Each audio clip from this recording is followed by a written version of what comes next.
यिनै हुन् मेरी आमाको के बयान गरौँ र।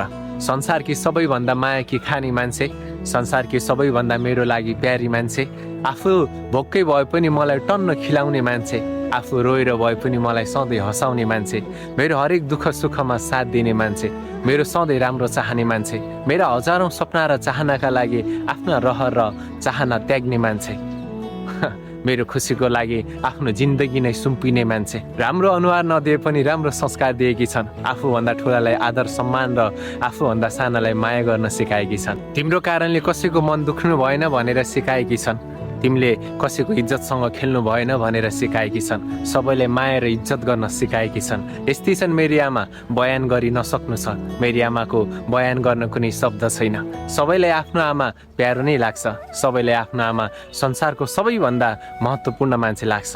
यस्तै छन् मेरी आमा। सबैले भन्नुहुन्छ क्या यस्तो छोरो पाउने आमा चाहिँ कति हुनुहुन्छ होला, यिनी नै हुन् मेरी आमा। सबैलाई आफ्नो आमा चाहिँ इम्पोर्टेन्ट हुन्छ। सो गाइज, आमा रहुन्जेल आमाको लागि